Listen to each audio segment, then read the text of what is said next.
Dios les bendiga, bienvenido a día número 25 de la Biblia en un año. Hoy nos tocan 3 capítulos en el Evangelio de Juan. Vamos a estar considerando Juan capítulos 13, 14 y 15. Juan 13 comienza con el relato de Jesús lavándole los pies a los discípulos. Deben notar que esta historia, según Juan, acontece antes de la fiesta, pero cuando ya la hora de Jesús había llegado. Esto indica que el suceso acontece en el aposento alto en la celebración de la última cena.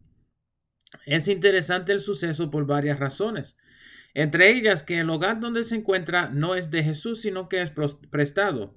Esto nos hace pensar que es posible que la casa donde se encuentra o es de un romano y no de un judío, o el judío quien le prestó el aposento alto era seguidor cercano o hasta discípulo de Jesús.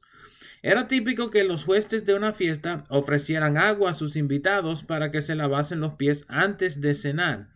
En este caso, Jesús no les ofrece agua a los discípulos, sino que actualmente se ciñe de una toalla y le lava los pies a todos. Solo en los hogares prominentes se tenía siervos para lavar los pies, pero recuerden que Jesús convocó la fiesta en este lugar. Por lo tal, no era típico que él fuera quien le lavara los pies a los discípulos. Noten que aunque los versos 2 y 4 hacen referencia a la cena, el verso 26 implica que aún no había comenzado la cena. Jesús menciona la condición de Judas, aunque no por nombre, luego de que Pedro proteste por el hecho. Cuando Jesús le dice que si no le lavara los pies no tendría parte con él, Pedro entonces se emociona y habla más de la cuenta. Noten las palabras de Jesús en su respuesta. El verso 16 es clave al entendimiento de este suceso. Jesús indica que sus seguidores serán siervos aún en lo más vil o lo más desagradable, porque el siervo no es mayor que su Señor. El próximo segmento trata acerca de la cena como tal, en donde Jesús anuncia la traición de Judas. Noten la referencia al apóstol Juan en el verso 23 como el discípulo al cual Jesús amaba. Este título se volverá a utilizar de Juan más adelante. Para entender cómo es posible que Juan se recostara del pecho de Jesús, tiene que entender cómo era la cena. Lamentablemente, la pintura de la última cena no es históricamente correcta. Esta era una cena importante por lo cual el orden oficial se seguía. La cena tomaba lugar con mesas bajitas y los discípulos sentados sobre colchones en el piso y no sobre sillas. Y los discípulos hubiesen estado sentados con sus piernas dobladas y pies hacia atrás de la mesa. Se recostaban de su mano izquierda, ya que la mano derecha era la que se utilizaba típicamente para comer.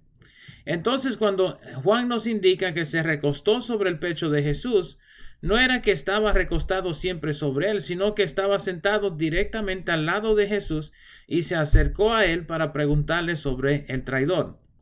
Noten que las palabras de Jesús en el verso 26 parecen ser dirigidas directamente a Juan y no anunciado entre los discípulos, ya que ninguno entendió que Judas fuera el traidor. Noten que Judas sale inmediatamente después de este suceso, lo cual hace cuestionable su participación en la cena del Señor, aunque Juan no lo menciona aquí. En el próximo segmento, Jesús amonesta a sus discípulos al amor, pero no sin antes decirle que ellos no pueden ir a donde Él va. Noten bien estas palabras porque deben compararse con el capítulo 14, verso 3. Tal parece que el lugar mencionado por Jesús en el verso 33 no es el mismo lugar mencionado en el capítulo 14. Es probable que Jesús está haciendo referencia o a la muerte o al Seol menor, que nosotros conoceríamos como el infierno, cual Pedro menciona en su primera epístola, capítulo 3, versos 8 al 10. El capítulo termina con Jesús anunciando la negación de Pedro. El capítulo 14 es complejo porque parece ser una continuación de las palabras de Jesús a Pedro inicialmente y luego al resto de los apóstoles. Noten cómo las palabras de Jesús en los versos 3 y 4 contrastan con la conversación del capítulo 13. Noten también en el verso 6 otro yo soy de Jesús, esta vez diciendo que Él es el camino, la verdad y la vida. Esto es en respuesta a Tomás. Luego, miren la petición de Felipe en el verso 8.